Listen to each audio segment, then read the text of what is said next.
بسم اللہ الرحمن الرحیم ایاک نعبد و ایاک نستعین۔ انتہائی قابل احترام چیف آف آرمی سٹاف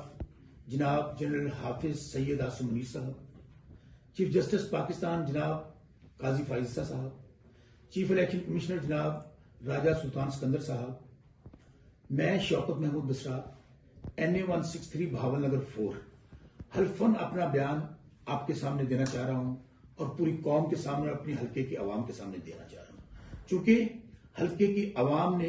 جو 10 لاکھ عوام ہیں انہوں نے ایک امانت ووٹوں کی شکل میں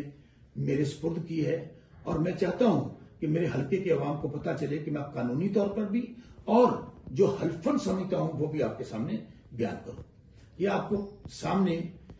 45 فارم، چونکہ میں خود ایک وکیل ہوں، میں اداروں کے احترام کو بھی سمجھتا ہوں اور قانون کو بھی سمجھتا ہوں، میرے پاس تمام 45 فارم موجود ہیں،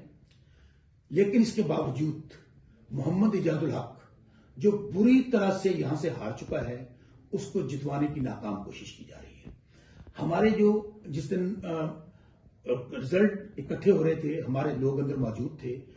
ہم نے باقاعدہ وہ ٹیمپرڈ فارم 45 فارم ریٹرننگ افسر کو بھی دکھائے، اس کے بعد جو کچھ ہوا اس کی تمام فوٹیجز موجود ہیں۔ پورے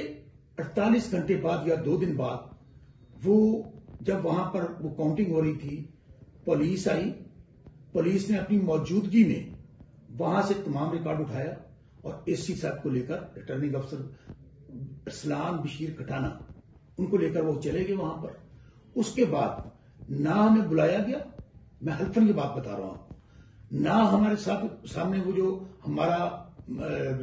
پولنگ کا جو ریکارڈ تھا اس کو کاؤنٹ کیا گیا۔ پھر میں کہہ رہا ہوں کہ مجھے انصاف دلایا جائے۔ انشاءاللہ مجھے یقین ہے کہ ہمارے ادارے جو پاکستان کی لوگوں کی حفاظت کے لیے ہیں، ان کے حقوق کی حفاظت کے لیے ہیں، وہ مجھے ضرور انصاف دلائیں گے۔ تو میں حلقے کے عوام کو بھی گواہ بنا کر کہتا ہوں،